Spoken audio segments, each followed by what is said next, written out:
This podcast is sponsored by A. Miller George Funeral Home, where each life is celebrated, and their sister company, Cremation London and Middlesex, both family-owned and operated. By Hyde Park Care Pharmacy. Experience the difference an independent pharmacy can make for you and your loved ones. Hyde Park Care Pharmacy offers personalized care, short wait time, very competitive pricing, easy transfer of your prescription, and much more. And by Molly Maid. During these times of COVID-19, it has never been more important to keep your family safe. With the Healthy Home Cleaning System, Molly Maid London is here to help. Make your home a healthy haven. Call Molly Maid London today.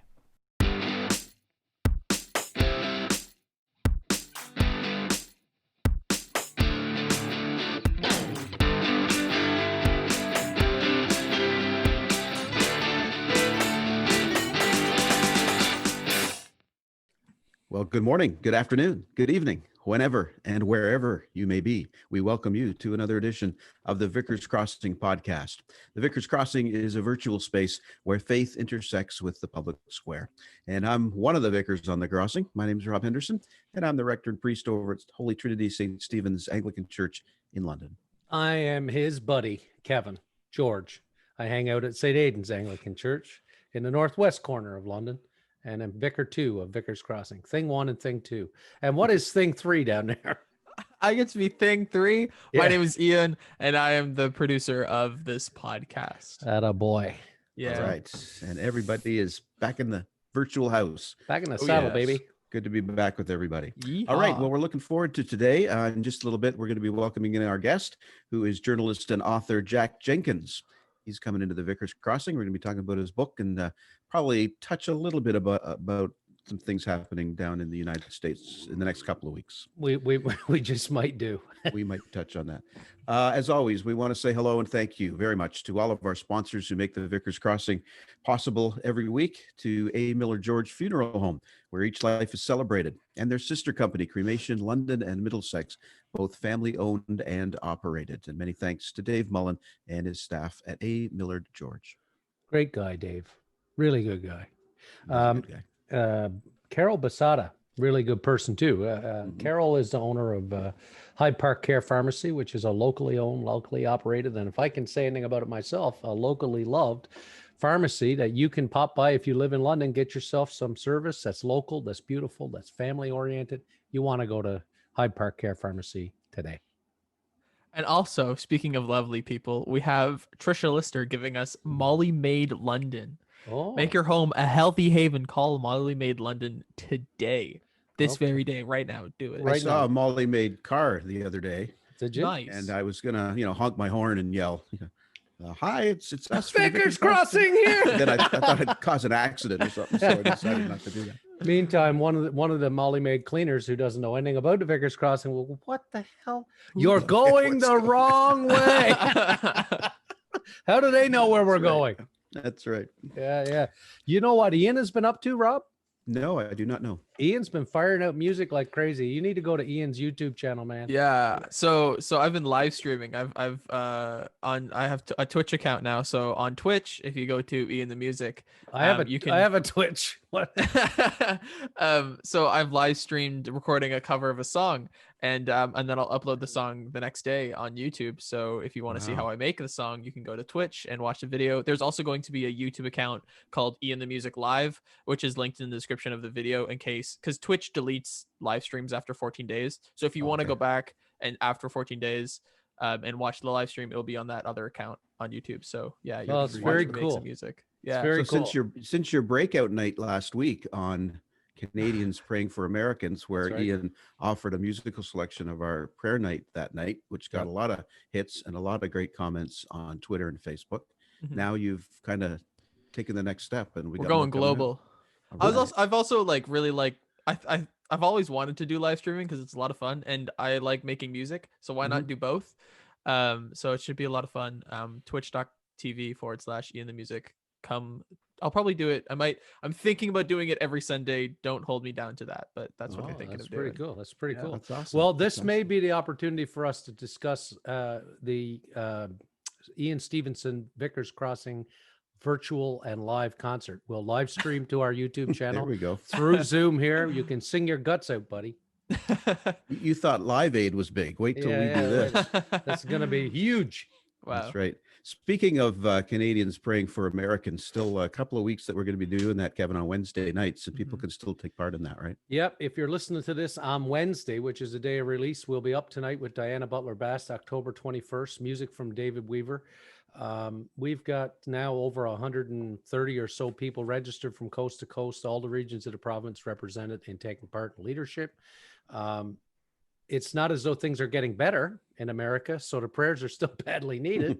And I was just thinking today that when we started, it was just over 210,000 deaths due to COVID, and by the time we gather tomorrow night, it's over 220.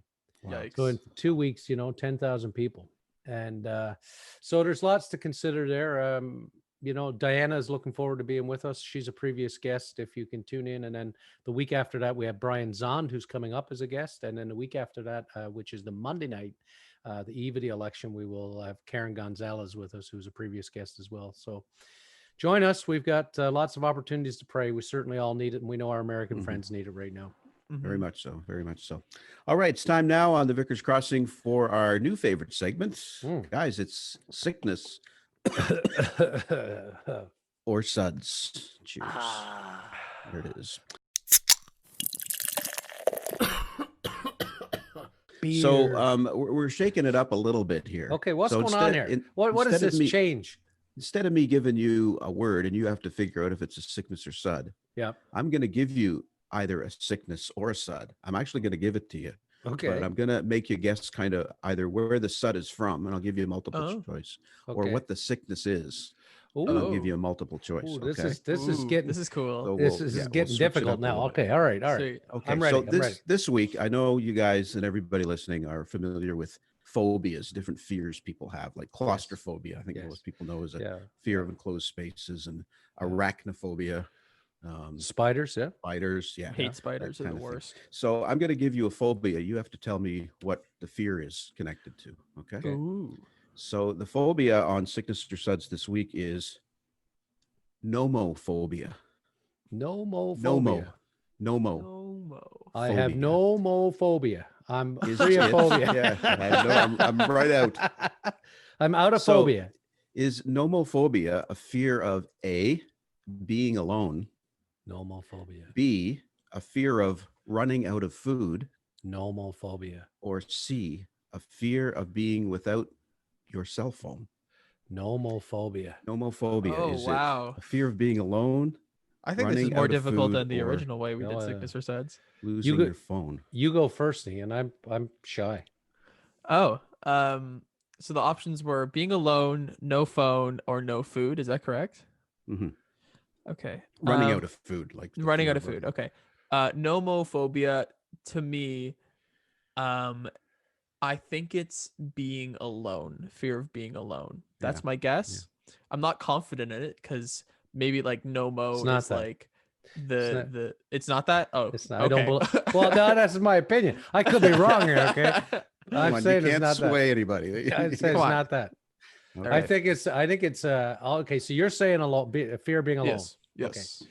So I feel like it's fear of being without a phone. It's not one I've ever heard before. So I feel like it's something. That's my second guess. It's your second guess? Yeah. Right. Okay. Well, it's not the fear of running out of food. Like there's no more food. Yeah. No more food. So there's nothing like that. Yeah. It is the fear of being without your cell phone. Wow. There you go. Evie got it. And it's short for NOMO is short for no mobile. That's mobile, which actually causes, and I've experienced it. You ever get anxiety? You get in the car, you start driving away. Where the hell's my phone? Like, oh my, where's my phone? Well, I don't know what to do. Shit, I gotta go back. Yeah. It's a new thing, but it's a real thing, and it's nomophobia. Nomophobia. Well, this is an interesting twist on sickness or suds today, Robbie. You got to. I dig it. I don't even know. I dig it too. I don't know what to do now. I'm so excited. I'm out of control here. Well, there'll be a next one in the next episode. So All right. We'll look forward to that. Okay, it's time now for Ask Ian. Oh wow, that's deep. Oh, wow. Okay, so Ian, today's question comes to us from Grand Prairie, Alberta. Okay. And this question comes to us from Geraldine.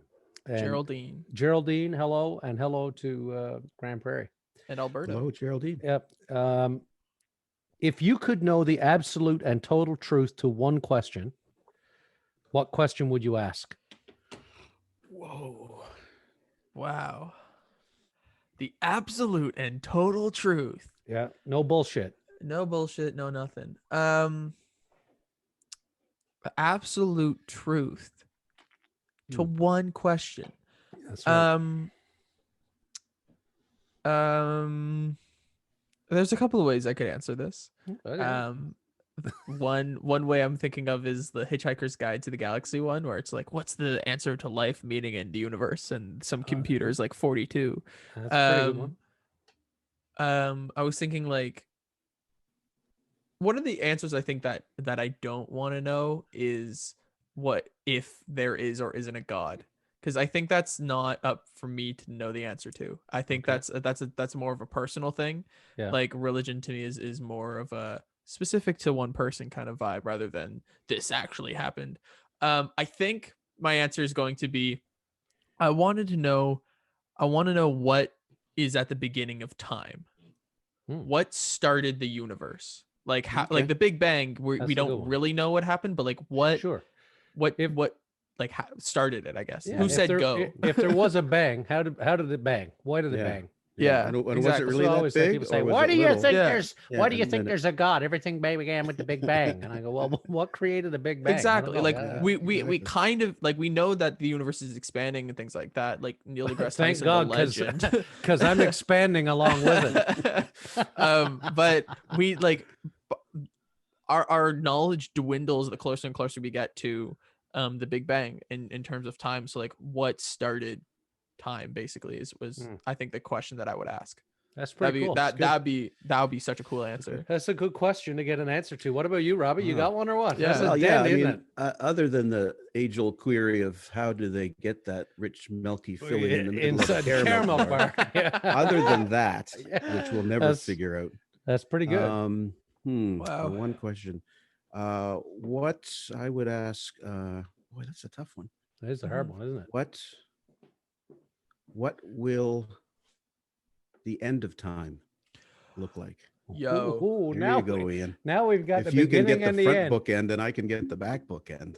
Yeah. Sick. Yeah. what is- does it? what- I mean, does it end? And if it does, what's that? Yeah. look like? How? Yeah. Well, Deep. what the heck does that leave me to ask?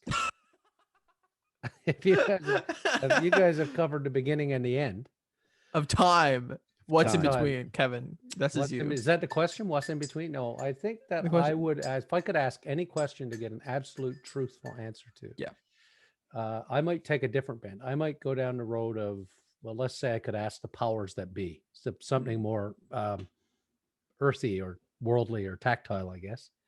So I guess my question would be, why is it more important to spend money on arms than alleviating poverty? Ooh. Good one. Why do we continue, like a fraction of the arms budget in the United States, the defense budget would alleviate, there'd be no poverty in America. Yeah. Climate can't- change too. Yeah, climate change. Canada here, same thing. Yeah. So you know, a much lesser degree, of course, but pick whatever. But why? I guess why are we not convinced that it's okay to alleviate a problem we know we have a solution to? Right. Yeah. That would be That's a mine. good one. But a good that's one. that's all I had left after you guys and your Well, picking up the beginning and the end. we pretty much filled it in. So there you go. Oh, Yeah. boys, I got to tell you, ever since I started drinking coffee a few weeks ago, I am on cloud nine. Oh man, he's never been happier, Ian. My God, He's freaking zazzed. unbelievable. This is a jumping bean coffee, Yeah. fair trade, organic, environmentally roasted, and in Newfoundland of all places. It's called Jumping Bean Coffee, and this one here is called Maple something or another. Holy crap, is it good? Do you grind your own beans, or does it come? Grind it before I brew. Yeah. Good, man. I'd like That's to the way do. to do it. I Yeah, like to that's do the way French do it. press. So Yep. I grind it coarse, put it in my French press, Yep.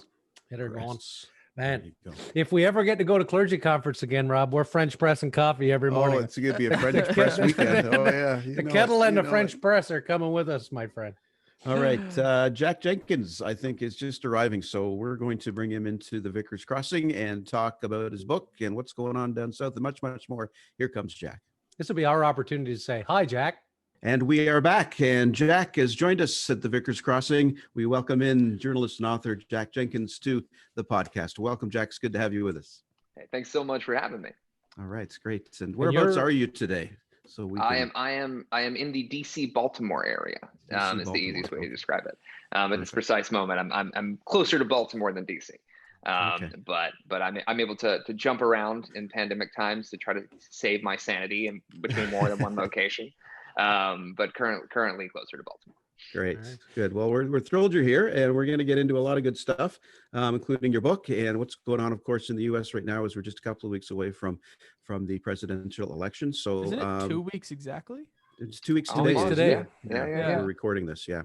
Wow. So that's coming up real quick. So I'm just going to ask Kevin, if you would please to give you a formal introduction to our listeners and our viewers today. I feel like we're building an audience in the Baltimore area, Rob. I mean, we had We've had a few. Well, we had Karen Gonzalez, who's in Baltimore. She writes about immigration rights, and Emily Scott, who yes, Emily is there as well. So you would now be the third guest in the last, I'll say, 3 months from Baltimore. Oh, so wow. London, Ontario is getting its good dose of Baltimore. So, Jack, let's introduce you and let folks know a little bit more about who you are. I've got your book here on hand. It nicely matches with my, my cardigan. Yes. This is the way we roll here. We try and make sure every outfit matches with the books. Anyway, American Prophets. Jack is an award-winning journalist and national reporter for the Religion News Service. If you don't follow him on Twitter, you should be following him.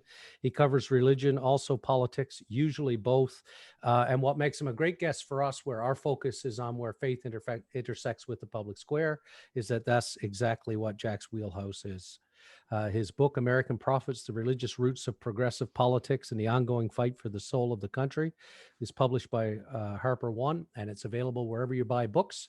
And I'd encourage you to get it and read it. I absolutely loved it. Your work is incredible. In addition to Think Press, where he served as a senior religion reporter for more than 3 years before starting at RNS, his stories and analysis from all over the globe have been published in the Washington Post, at the Atlantic, Associated Press, National Catholic Reporter, and others. His work has also been cited or featured in the New York Times, Wall Street Journal, New Yorker, CNN, MSNBC, and a Netflix docuseries which we watched. Is that called The Family? It is The Family. Yes. Yeah, I was watching the thing, quite unaware that you were in it. And we had booked you, and then all of a sudden up pops JAck Jenkins. I said, "Holy crap, it's JAck Jenkins!" I was very excited. Anyway, Jack's got a BA from Presbyterian College and an MDiv, Master of Divinity, from Harvard University. He plays the harmonica and he plays the ukulele. So he's a good guy. Wait, the ukulele? Hold on. Okay. This is what we're gonna do right now. We're gonna have a ukulele off. You know? Oh gosh. Is this happening? Is this happening? Yes, all right. This is happening. Oh, man, I like this. This is Just exciting. so I don't think we've ever. Oh, okay. I don't think we haven't been holding this. I don't think we've ever had anything like this happen, Rob. This is incredible. No, this would be our first ukulele off. Yeah. All right. Maybe the last. We'll see. This is. Well, I'll start it off simple. Okay.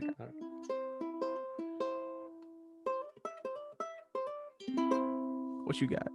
Oh, okay. Oh, So I it's have to gonna be explain. like So that. I play a tenor uke, which is Oh, those significantly sound larger so than nice. yours. Oh, they And, sound lovely. And I'm used to playing it with folk music, and so Oh, I usually sick. play old kind of like folk tunes, and it's more kind of mountain tunes. For instance,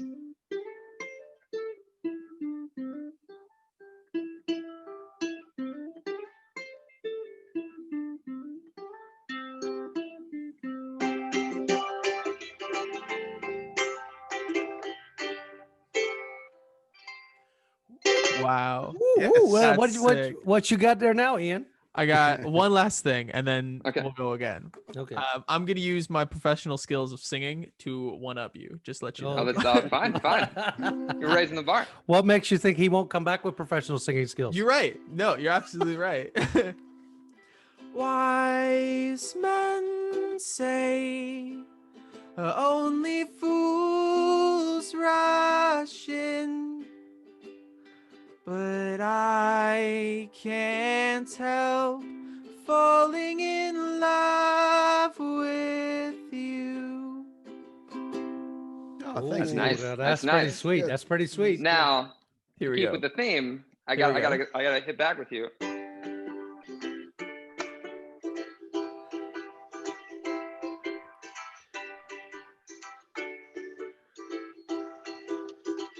You recognize it yet? Anyone? No? Oh. Okay. Here we go. Headed down south to the land Yeah. of the pine. On my way out of North Carolina. Staring up the road, pray to God I see headlights. Well, I've made it down the road in 17 hours. Picking me a bouquet of dogwood flowers. I'm a hoping for Raleigh I can see my baby tonight.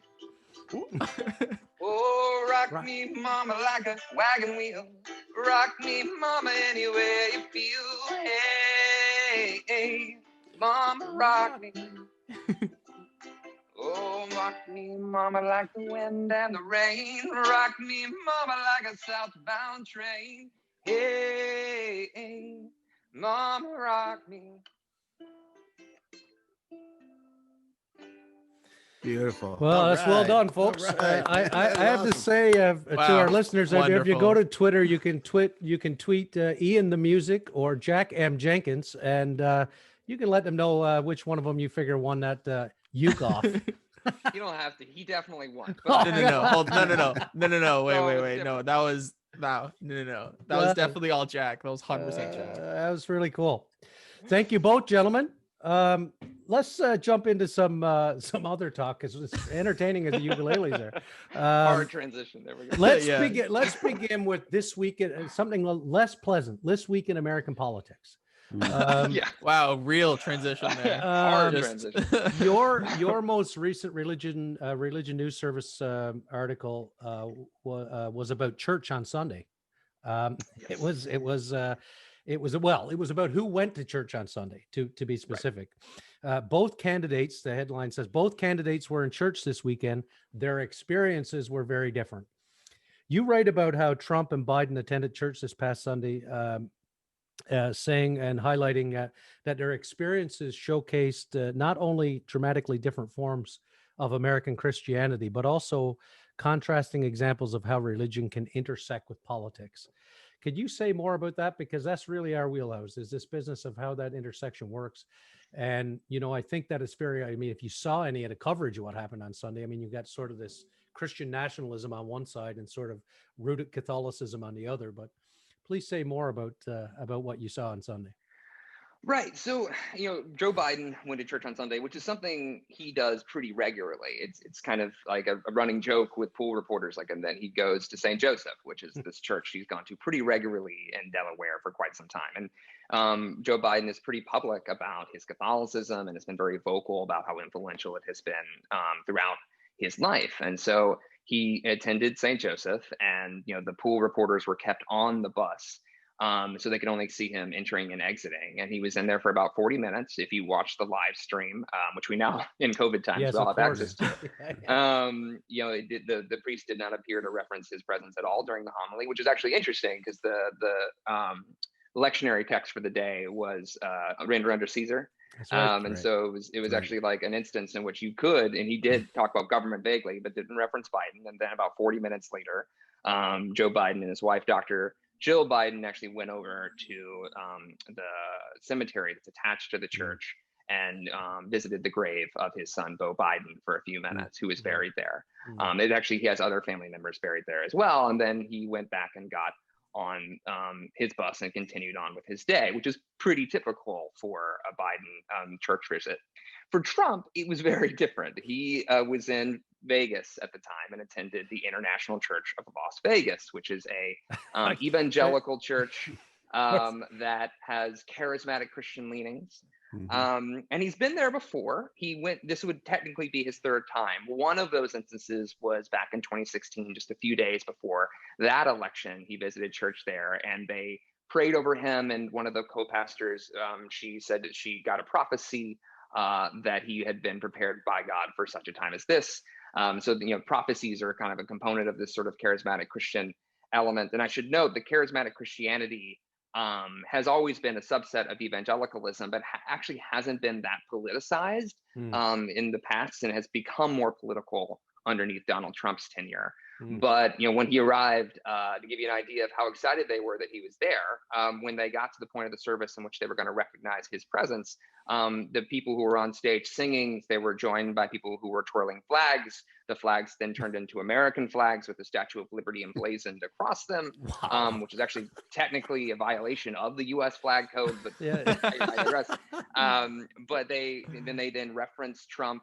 They said he was doing a great job. One of the same person who delivered a prophecy last time, she again said that she had received a prophecy from God that Trump would receive, quote, a second wind, which she interpreted as both him becoming president again, being reelected, and him getting a second wind, I guess recovering from COVID in a physical sense, and that he would be filled with the Holy Spirit. And then her co-pastor then delivered a sermon in which he constantly referenced Trump and gave a list of things he wanted to thank him for. And at the end, he said, "We join you 100%. He said he received a vision of Trump standing with the torch held by the Statue of Liberty, bathing, the United States in a shining light. And then after Trump then spoke for a few minutes in which he thanked people for being there and said, that there are other people on the other side who don't agree with them, and then said for them to get out a vote. He actually spoke he didn't say that much, which is unusual for Trump, and then he left. And then after he left, the pastor then turned to the audience and said that, they had accepted this invitation for Trump to appear. And he said to the audience, look, he turned this into an altar call. He said, we accepted, we said yes to our president coming. Would you say yes to Jesus? Oh my gosh. And again, all of these pieces aren't that atypical for some of Trump's visits to some of these evangelical churches. All of them at once was a little atypical. But honestly, the least typical thing was Trump attending church at all. Oh, right. He does that fairly infrequently as president, and hasn't been a big churchgoer since he's occupied the White House. Mm-hmm. It's really quite something to think of flags emblazoned with the Statue of Liberty and the twirl. I mean, he didn't make love to any of those flags, did he? I mean, last time I saw him, he was kissing flags. And Trump, he wraps himself in it. It's one of those things where one thing that was very clearly on display at that during that service was this kind of marriage of the American flag and the Bible that is often characterized as Christian nationalism. Right. And Trump, while he may not be able to cite Bible verses by name quite very easily, he has proven himself very adept at invoking Christian nationalism, and that's proven to be a very effective way of courting a very specific subset of American voters. And it's this idea that to be an American citizen is to be a Christian, usually a specific kind of Christian, and that is now turned into very specifically support for Trump as well. So that was very much on display there, and that's been very typical of his own political persona ever since he started running for office in 2016. We've seen that displayed too in people coming into the White House, into the Oval Office to pray over the president. We've seen that. We've seen I call it the Bible stunt, in front of St. John's Church some weeks ago, the upside down Bible stunt. So that's been on display a few times with him, hasn't it, over the course of these 4 years? Yes. And I think that, during the first year in office, he participated in a 4th of July ceremony in which a choir from the church of an ardent supporter, Robert Jeffress, who's a pastor in Texas. Really nice guy. He feels very strongly for Trump. And he has long been a very controversial character. He actually suggested back in 2012 that Mitt Romney's, he said a lot of negative things about the Church of Jesus Christ of Latter-day Saints, and actually Biden ended up defending Romney from Robert Jeffress back then. It's a very parallel universe that we live in now. Anyway, he loaned out his choir to Trump, or to that event, that then sang this hymn-like ballad that was called "Make America Great Again." They actually wrote one for that event.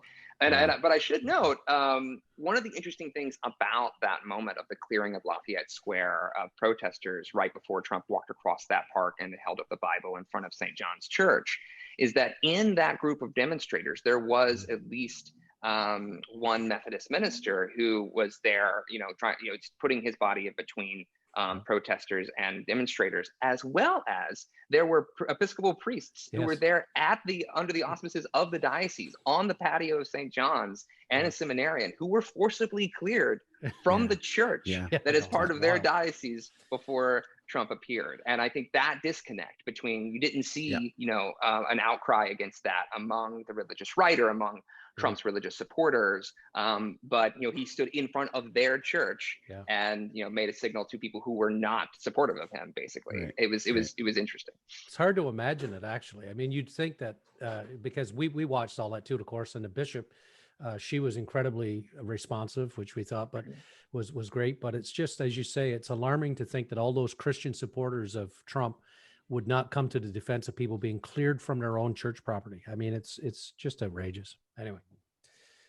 Jack, I want to ask you a bit about your book and get into that a little bit. Kevin held that up earlier. American Prophets, The Religious Roots of Progressive Politics and the Ongoing Fight for the Soul of the Country. Note the spelling of prophets, Prophets. It's not Profits. It's American Prophets. American Prophets, yeah. So in the book, you contend that America is not just the home of a very vocal religious right, as we've just talked about, but it is also driven by a vibrant, longstanding moral force from the left. And you describe the religious left as a collection of diverse groups that goes by many names, takes many forms. You say these voices have operated since America's founding, praying and protesting, marching for common goals that have helped move society forward. Throughout history, the religious left has embodied and championed the progressive values at the heart of American democracy, things like abolition and labor reform, civil rights, environmental preservation as well. And a quote from the book is this: "The religious left is the beating heart of modern progressivism. Although rarely acknowledged by members of either major political party, it is one of the left's most secretive weapons and has the potential to impact U.S. politics for years to come." So I just wanted to ask if you could say more about how the religious left is impacting certainly this election coming up. Yeah. So, I mean, one of the interesting things about the religious left in general is that, there's many different ways of interpreting that term. And I should acknowledge, as I do in that introduction, that the term religious left is itself contested by many of the people I cover in the book for different reasons, and like often diametrically opposed reasons. But I use it as kind of this catch-all term to help, quantify this very broad and diverse group of people. But one of the most keen and visible elements of the religious left is their activist base, these sorts of leaders who have been leading these various movements. And to give you a kind of an example of how this might have influenced, the election, one of the key leaders early on, before Trump was elected, was Reverend William Barber out of North Carolina. And back in 2013, he helped launch what was called the Moral Monday movement, which was this resistance movement essentially to a deeply conservative legislator that had swept into power in that state that was, even very conservative by some Southern standards. And so the outcry against them that he helped lead as a clergy member proved so intense that it actually is credited with helping unseat the Republican governor in that state in 2016. Fast forward to, once Trump was elected, I chronicled this in the book. Barber actually called a colleague of his on election night then and said, "America is North Carolina now." And I think what he meant by that is that, again, there had been this kind of shock to the system in the United States, and people like himself and many other religious left organizers kind of saw Trump as an existential threat to so many things that they held dear. And so he became this face of a lot of, quote unquote, resistance movements. He and many of his colleagues were pushing back against the attempt to repeal and replace the Affordable Care Act, for instance, or Trump's tax bill. And so by the time you get to this past Democratic primary, around this time, a little earlier than this time last summer, Barber went to Washington, D.C. for a couple of weeks, and he did two things. First, he held a protest outside the White House in Lafayette Square, where they were kind of decrying a lot about the Trump administration. And then candidate Pete Buttigieg just showed up. And interestingly, in contrast to how this often works on the right, Pete Buttigieg didn't say anything. He just stood with the crowd while Barber led this event. And then the next week, Barber actually held a candidates forum for Democratic candidates, and 9 candidates showed up. And it was supposed to be 10, but Julian Castro missed his flight. And so, and among those were Elizabeth Warren and Bernie Sanders and Kamala Harris and Joe Biden all appeared at this event. And they were speaking to this group of faith-based activists who their movements under Trump had been kind of disparate. I mean, before Trump had been kind of disparate and smaller, but very much these progressive movements. But suddenly, because of Trump, there had been more attention drawn to their activism. And so they were the ones asking questions of these candidates. And I think it's notable that when Netroots Nation, which is a very deeply liberal organization and event that happens, that often also has its own presidential candidates forum, they were only able to get 4 candidates to show up. And I think it's telling that you saw so many of the candidates know that they needed to appeal to this activist base. And then on the other side of that, just real quick, I'll note that in addition to activism, you do have elements of the religious left that are very powerful at the ballot box. Among them are Black Protestants. And it doesn't surprise me that Joe Biden was the first candidate to hire a faith outreach director in the state of North Carolina. I'm sorry, South Carolina before that primary. He then got 100 different faith leaders in that state to endorse him by December of last year. And while he really took a shellacking in the first few states during the primary, it was South Carolina where he ended up cleaning up. And I actually went down there to do some reporting on that primary. And I walked into his North Charleston office, and there on the wall was a sign that just read, "Preacher's Heart, Joe Biden." Wow. And faith has become such a strong component of his own campaign, and his success, arguably, is the fact that he's the Democratic nominee. He can owe to African American voters in particular, but also in general, but Black Protestants in particular, who were very excellent at mobilizing their votes. And so you can really see in a very tangible way why Joe Biden also so often invokes his faith in the lead up to this election in a couple of weeks, because it has proven so successful for him thus far. Right. Has that been a catalyst too for the long, like we've seen the videos and the news coverage of the long lines of people lining up for hours and hours to vote, and the African American vote seems to be very, very strong this time. Is that some of the reason that that's happening? So one of my colleagues at the Religion News Service, Adele Banks, actually just published a great piece on this about kind of the mobilization efforts that have happened in Black Protestant circles. I mean, to be fair, I mean, Black Protestants have actually been very effective at voter mobilization for some time. Doug Jones, the senator from Alabama, became one of the first Democratic senators from that state in some time, in large part, one, because his opponent, Roy Moore, was a uniquely flawed candidate, but also because when, on election day, many people have pointed this out, African Americans and African American women and African American church-going women in particular turned out to be a key component of his victory. And it allowed him to be a U.S. senator. And so, they're kind of they're digging back into those mobilization efforts this go round as well. But I will note it's not just Black Protestants that Democrats are targeting and hope turn out for them. You also see even targeted outreach efforts to, say, Muslim Americans in Michigan, where right outside of Detroit, around Dearborn, Michigan, is one of the largest concentrations of Muslim Americans in the country. And Trump's victory in Michigan was so narrow back in 2016, even a small shift could be enough to tip that into Biden's favor. So you're seeing a lot of these sort of targeted outreach efforts, of which African American Protestants are a key component. Right. We had Michael Ware on here earlier in the summer, and he mentioned this as well, that Barack Obama did a very good outreach in terms of religion outreach.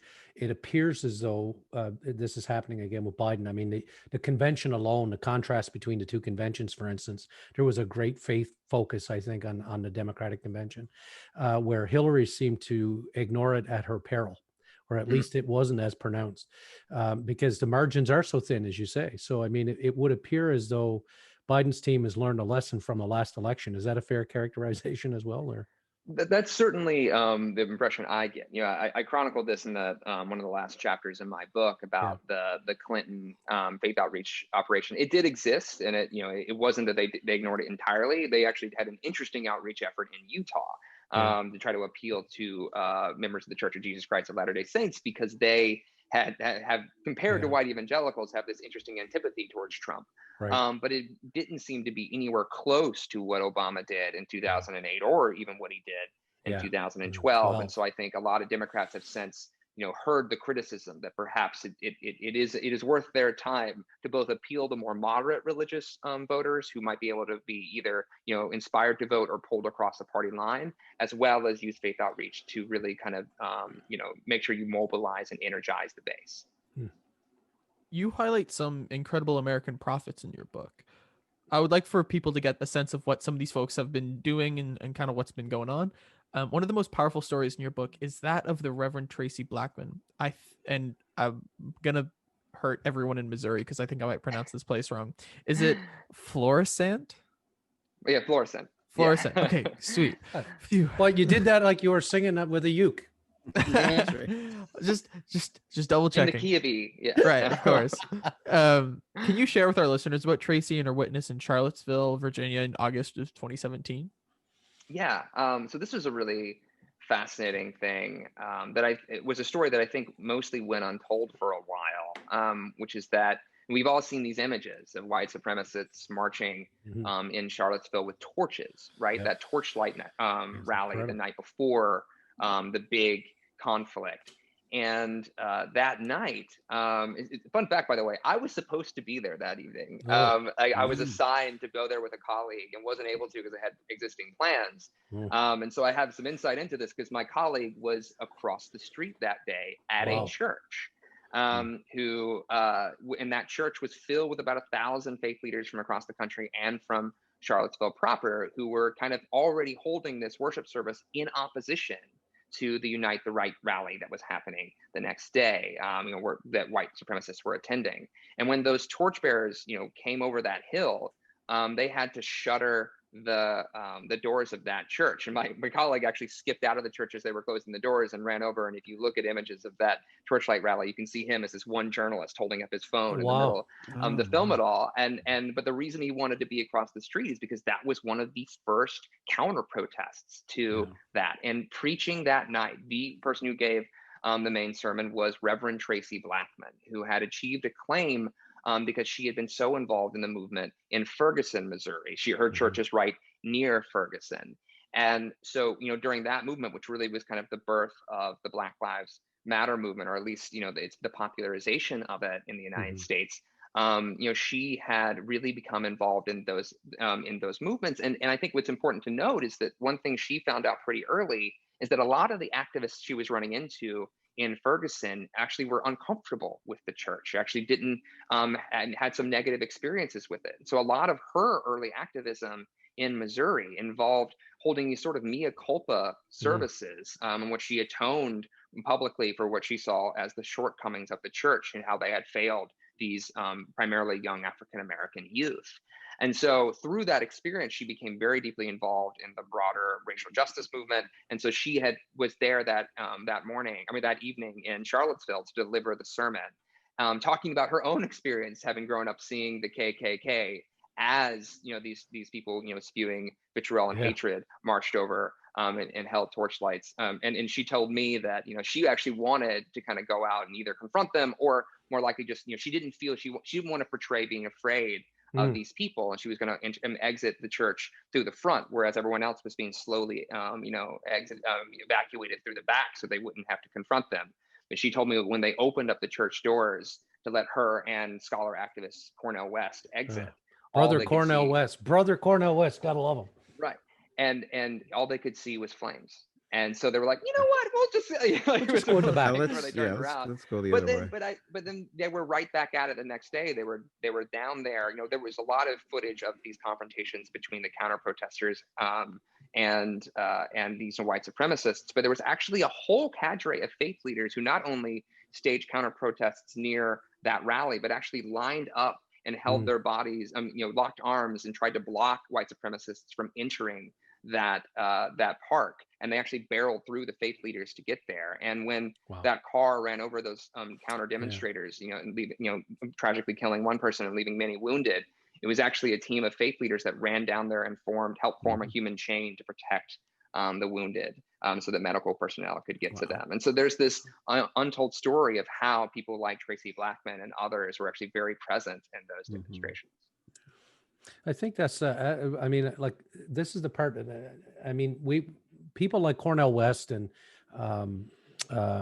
sorry, I'm drawing one of those blanks now, but Barber, Mhm. like these are names that we know, but it's these other stories like the ones that you're telling of Tracy Blackman and others that to me are just incredible. I mean, I think it was Diana Butler Bass released a piece or a couple of graphics on Twitter this week about, the decline in evangelical white churches and sort of the meeting of numbers of mainline Protestantism or mainline churches. We get the idea because of the loudness and the amplification of sort of Christian nationalism that's sort of representative of what Christianity is in America, or for that matter here in Canada.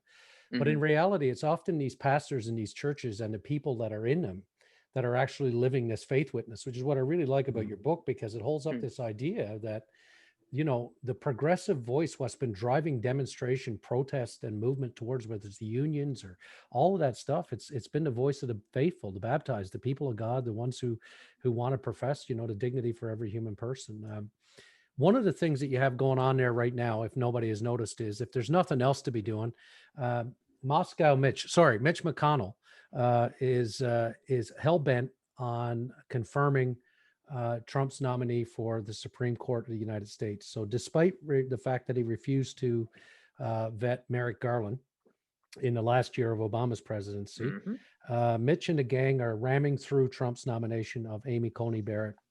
Now, Barrett is greatly supported by voices on the religious right. A number of them were right there at that super spreader event in the Rose Garden and got sick from it. One of the more interesting stories out of that was the president of Notre Dame, who found himself in a little hot water with his students when he's been telling them not to do this stuff and went and did it. But anyway, I digress. But not all the voices in America who are religious are happy about this particular nomination. And one of the people that spoke up about this is someone you highlight in the book, which is Sister Simone Campbell, who's the head of the Catholic Social Justice Lobby Network. It's called Network. And she's the organizer of Nuns on the Bus. On this nomination, you wrote about her in her statement in one of your articles. She issued a statement that said, if Senator McConnell and President Trump think that pushing this through will help them win Catholic votes, then they don't know Catholics. Unlike these politicians focused on taking power at all costs, we love our country more than political power. We Catholics will vote for integrity, justice, and the common good. She goes on to say, Judge Barrett shares my faith, but her past words and actions prove that she does not hold all life to be sacred. As a judge on the Seventh Circuit Court of Appeals, Barrett has voted to allow employment discriminations against the elderly, attacked the protections of the Affordable Care Act, and even tried to uphold the wrongful conviction of a man based on faulty evidence. These are not the opinions of a nominee worthy of a lifetime appointment to the highest court of this land. You write about Sister Simone in your book. Tell us more about this American prophet, because she's really firebrand, man. Yeah, so actually, it's funny you should say that. Minutes before I came on to this podcast, I actually published another story about her, which is that she will in March of next year retire from having run the network that she's run for 16 years. Wow. But she is, and that's an interesting moment because Sister Simone Campbell is an interesting religious left figure in that she isn't just an activist. She is really a lobbyist, which means she spends time on the Hill, and her lobby is for the poor, right?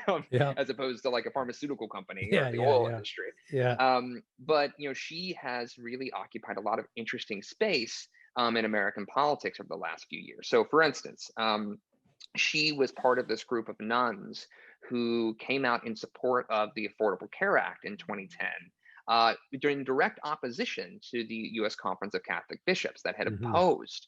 It was Sister Simone Campbell as well as Sister Carol Keehan, head of the Catholic Health Association. Basically, Campbell helped organize a large group of nuns to kind of back up Sister Carol Keehan's endorsement of the Affordable Care Act. And what that did is basically provide a lot of cover for Catholic lawmakers, Catholic Democrats who were concerned about getting pushback should they support the Affordable Care Act. And an interesting thing about Catholic nuns is they actually have better favorability ratings among the American public than Catholic bishops. And so, they don't, enjoy the same power in the hierarchy, but in American democracy, they tend to actually enjoy perhaps more power. That's right. And so she was at the signing of the Affordable Care Act when Barack Obama used those 11, 12 pens to do it, and actually he gave one of them to Sister Carol Keehan. And I bring up that story to kind of point to the kind of influence that these nuns could have. She also then ran into direct opposition and pushback from the Vatican as a result of that. A couple of years later, the Vatican under Pope Benedict, launched this investigation of Catholic nuns and specifically called out Network and their efforts. And that was widely perceived to kind of be, in some ways, in recompense to their actions and activism around the Affordable Care Act. But while that definitely, made for a complicated reality in Catholic world, it actually, in many ways, according to her, she told me, it only made her more popular. I bet. With people that, when she did this Nuns on the Bus tour in 2012, which was mostly decrying the Republican budget of Paul Ryan and other Republicans that was put forth that year. And she was invited to speak at the Democratic National Convention that year. And while she did not endorse any candidate, she did defend Obamacare and did decry the Ryan budget and did receive a standing ovation from the crowd in prime time. Yeah. And so she has continued to be this very influential voice on the Hill, particularly for Catholic Democrats. And I'll note this, that she has actually become something of a confidant of Joe Biden's, and to the point where she was advising his campaign earlier this year.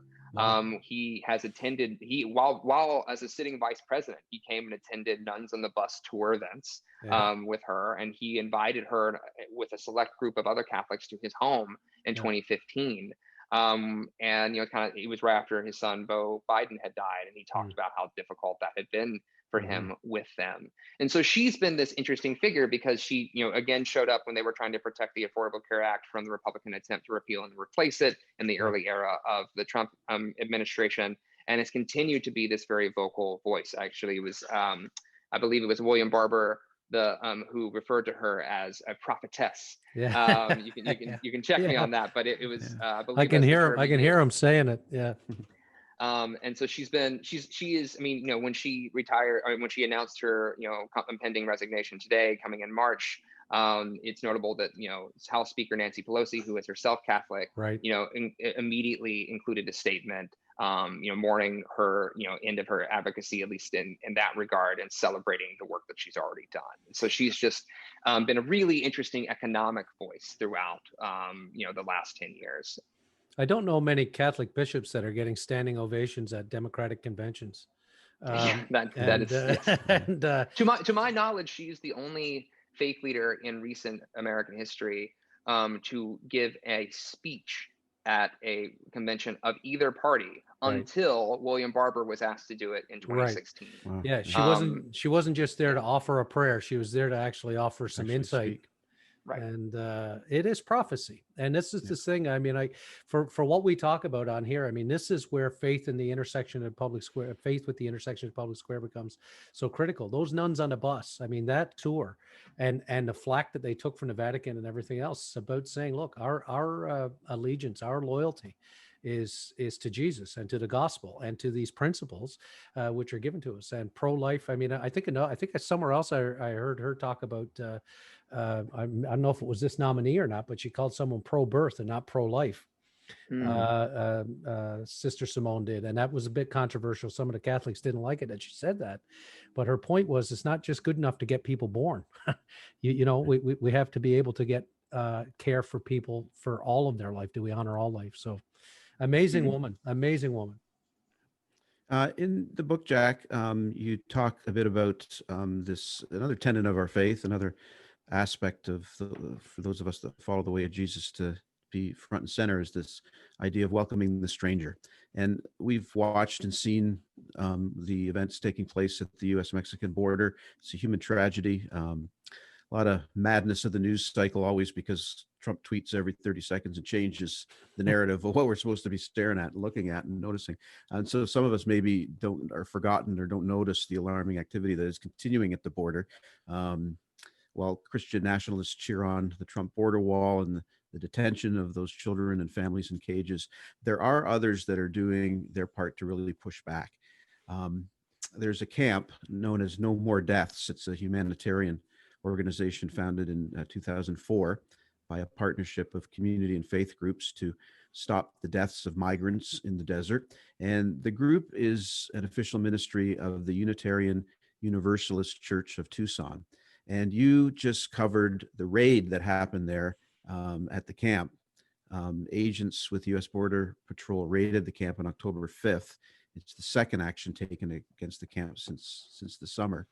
In a statement by the Reverend Susan Frederick Gray, who's national president of the Unitarian Universalist Association, she said, as a religion which affirms the inherent worth and dignity of all people, we cannot and will not rest until the rights, humanity, and human dignity of all people are honored and protected.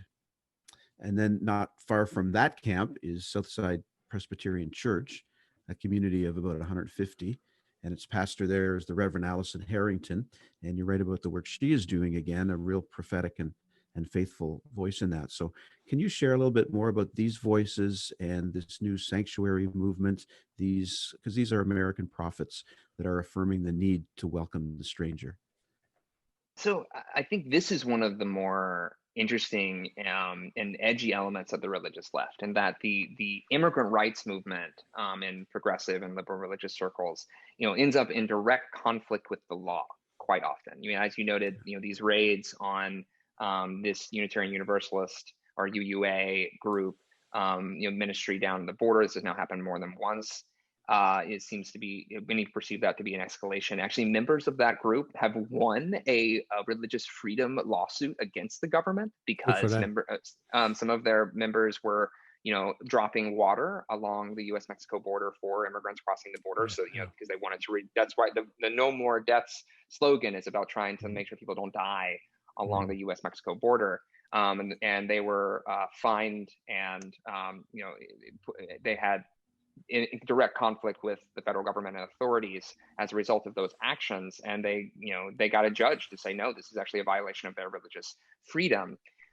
Meanwhile, that's kind of an outcropping of what has often been referred to as the new sanctuary movement. And just a little history, the origin of the original sanctuary movement is in the 1980s, where a group of churches and religious organizations along the US-Mexico border, beginning in many ways with that Southside Presbyterian Church in Tucson, started welcoming migrants from Central America who primarily were fleeing violence in those regions, but the government wasn't classifying them as refugees. And so they took them in direct defiance of the federal government. Some of those people actually ended up getting indicted for that work.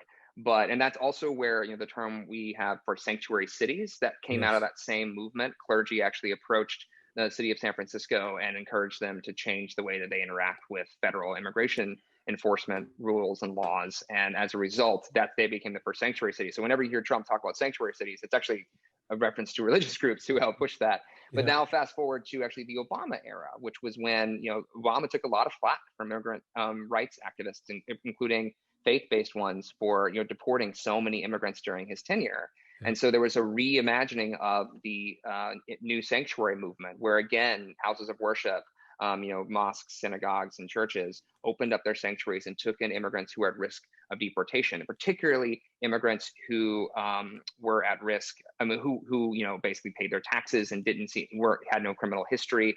And the reason they prioritized those is because there was an internal memo within the federal government that said that they should not prioritize those people for deportation. And there's also an internal memo that says that the Immigration and Customs Enforcement shouldn't raid specific sensitive areas, that including churches, hospitals, and schools. And so they were kind of holding the Obama administration to their word and saying, look, if you want to get this immigrant, you're going to have to raid our church to get it. And so they never would. And so most of those instances got resolved either with, the immigrants having their cases dropped, or them living in sanctuaries for, up to a year, 2 years, et cetera. Well, that movement exploded the second Trump was elected, and their numbers, just kept growing and growing and growing. The number of faith groups attached to them kept growing. And as a result, the versions of sanctuary started to grow too. And you started having these sanctuary coalitions that created these rapid response groups that would just show up if a house was being raided, to kind of document that and help offer ministry for the families. You started having a lot of church groups offer what's called private sanctuary, which is that they would take in undocumented immigrants into their homes privately, and, as part of this faith-based network. that is a direct violation of federal law. Yes. And, Yeah. you know, they're really putting themselves at risk by doing that.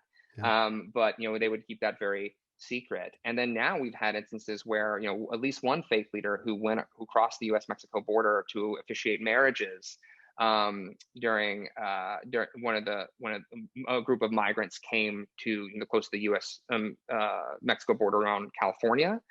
She was stopped at the border. Some of her privileges were revoked, and she now has an ongoing lawsuit with the federal government for being targeted because of her faith, for officiating marriages. And these are pretty common stories. When we have multiple faith sanctuaries and worship houses of worship who are now housing undocumented immigrants, some of them were visited by presidential candidates. But a lot of them, you know, the Trump administration has started imposing fines on people who have taken sanctuary, you know, racking up hundreds and thousands of dollars as an incentive for them to leave sanctuary. And most recently, and I'll close on this, there was an instance where an undocumented immigrant who was simply living on church grounds, wasn't necessarily a sanctuary instance, but he and his wife and his children were living on church grounds. Immigration and Customs Enforcement agents actually raided his house and took him on church grounds. And so there's been an outcry among clergy saying that this is a violation of that internal memo, and you know, and that this is a violation of, you know, their religious freedom, et cetera, et cetera. If not in legal practice, at least in principle. And these stories happen all the time, which is why we saw dozens and dozens of clergy actually go and get willingly arrested along the border within the last couple of years. And so this has been an ongoing story, and within the religious left that, you know, I think it's been interesting how, whereas other parts of the religious left are definitely, you know, advocates and activists and holding protests and rallies, this is one where, you know, the impact of their advocacy makes a tangible, immediate difference in the lives of those for whom they are advocating. Good. And I think that that's a part of, you know, the hope that I get from your book and from the writing is really rooted in that sense of what the breath, I guess, that's being blown into practices of faith, real practical praxis sort of stuff that can really make a difference. And I mean, while the shitstorm goes on in Washington, nobody is noticing, right? Like that's the part that's frustrating from a faith perspective, when you hear these stories that you're telling, which are so critical, which hats off to Religion News Service too, by the way, for the work that you guys do to keep getting these words out, because it's not being covered by CNN or MSNBC or, God help us, state broadcaster, Fox News or any of that. But these things are happening all the while everybody is noticing this madness that is Donald Trump. And that's the part that sort of concerns me. I used to think about it a lot when Jeff Sessions was the Attorney General, because I thought while everybody was following all the Russia stuff about Trump and everything else that came along, Jeff was quietly going around deporting people like crazy and doing all the work to sort of harm immigrants, you know? So I just think that there's so much riding on this election. And certainly for you folks in America, we, you know, we're concerned. We're concerned because it also, that attitude gets exported. We're beginning to see parts of it here in Canada. You know, there's pushback. I mean, recently the court here in Canada ruled that the U.S. is no longer a safe third country. So if someone says, you know, they're not going back because, you know, because you're supposed to stay where you landed, if they manage to get through the U.S. to get to Canada coming up, now their case is going to be heard as a refugee claimant. They're not going to just be automatically because of what's going on there. So, you know, so like, I mean, so these things are critically important for all of us. And, you know, the more we hear politicians here saying words like take Canada back, and which sounds an awful lot like make America great again and all that stuff, it's incumbent upon us to have these conversations, and the language of hope that is in this book for what people are doing is really, for me, a great gift. I'm glad to have read it and glad to have you on. So. Well, I appreciate that. Thank you so much. All right. JAck Jenkins has been our guest today. The book is called American Prophets, The Religious Roots of Progressive Politics and the Ongoing Fight for the Soul of the Country. And we wish you well, Jack. And if there's another one coming down the pipe, another book, we'd love to talk to you again. And we'll definitely keep following you, all right, especially during this important time. Well, who knows when we're going to need another uke off. That's right. I didn't think this podcast could get any better, but we certainly did well.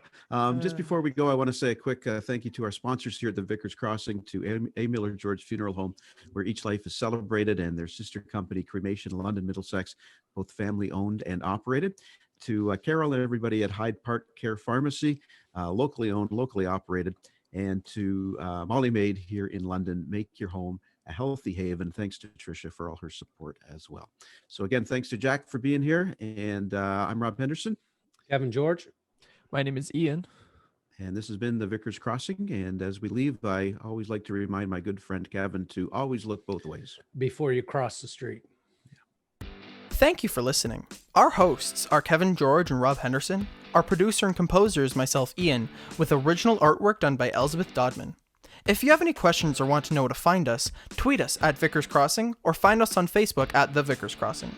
If you have any other questions about anything heard on this podcast, leave us a comment or look in the description to find out more. Thanks!